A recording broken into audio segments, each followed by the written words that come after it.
রোমক ও পারসিকদের যুদ্ধের কাহিনী। রাসূল সাল্লাল্লাহু আলাইহি ওয়াসাল্লামের মক্কায় অবস্থানকালে পারসিকরা রোমকদের উপর আক্রমণ করে। তাদের এই যুদ্ধ শাম দেশের আজুরওয়াত ও বসরুর মধ্যস্থলে সংঘটিত হয়। এই যুদ্ধ চলাকালে মক্কার মুশরিকরা পারসিকদের বিজয় কামনা করত, কেননা শিরিক ও প্রতিমা পূজায় তারা ছিল পারসিকদের সহযোগী।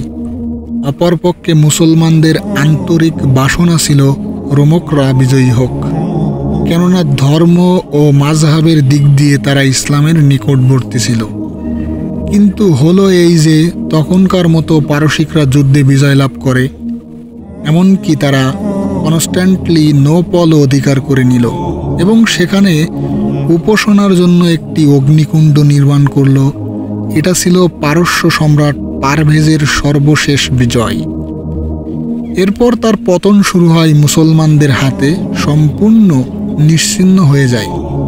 এই ঘটনায় মক্কার মুশরিকরা আনন্দে আত্মহারা হয়ে গেল এবং মুসলমানদেরকে লজ্জা দিতে লাগলো যে তোমরা যাদের সমর্থন করতে তারা হেরে গেছে।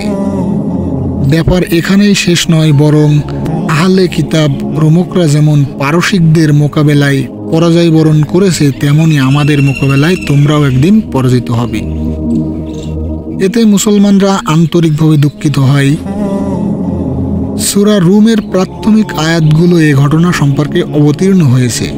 এসব আয়াতে ভবিষ্যদ্বাণী করা হয়েছে যে কয়েক বছর পরেই রোমকরা পারসিকদের মোকাবেলায় বিজয়ী হবে।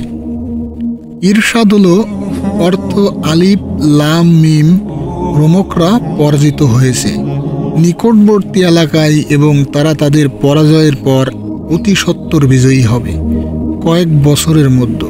সূরা রুম আয়াত 1-4। হযরত আবু বকর সিদ্দিক রাদিয়াল্লাহু তাআলা আনহু যখন এসব আয়াত শুনলেন, তখন মক্কার চতুর্পাশে এবং মুশরিকদের সমাবেশ ও বাজারে উপস্থিত হয়ে ঘোষণা করলেন, তোমাদের হর্ষফুল্ল হওয়ার কোনো কারণ নেই। কয়েক বছরের মধ্যে রোমকরা পারসিকদের বিরুদ্ধে জয়লাভ করবে। মুশরিকদের মধ্যে উবাই ইবনে খালফ কথা ধরল এবং বলল, তুমি মিথ্যা বলছো, এরূপ হতে পারে না।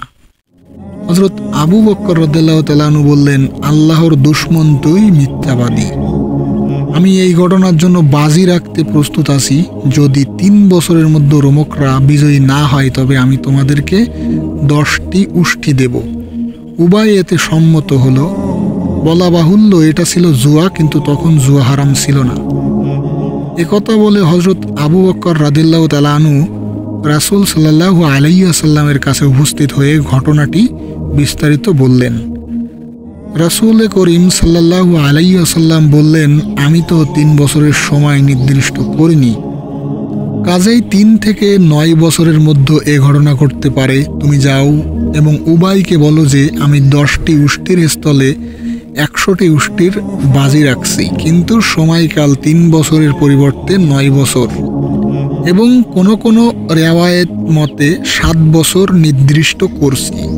হযরত আবু বকর রাদিয়াল্লাহু তাআলা আনহু আদেশ পালন করলেন এবং উবাইও নতুন চুক্তিতে সম্মত হলো। বিভিন্ন হাদিস থেকে জানা যায় যে হিজরতের 5 বছর পূর্বে এই ঘটনা সংঘটিত হয় এবং 7 বছর পূর্ণ হওয়ার পর বদর যুদ্ধের সময় রোমকরা পারসিকদের বিরুদ্ধে বিজয় লাভ করে। তখন উবাই ইবনে খালফ বেঁচে ছিল না। হযরত আবু বকর রাদিয়াল্লাহু তাআলা আনহু তার উত্তরাধিকারীদের কাছ থেকে 100 উষ্টি দাবি করে আদায় করে নেন। হযরত আবু বকর রাদিয়াল্লাহু তাআলা আনহু বাজিতে জিতে গেলেন এবং 100 উষ্টি লাভ করলেন। তখন সেগুলো নিয়ে রাসূলুল্লাহ সাল্লাল্লাহু আলাইহি ওয়াসাল্লামের কাছে উপস্থিত হলেন। তিনি বললেন, উষ্টিগুলো সদকা করে দাও।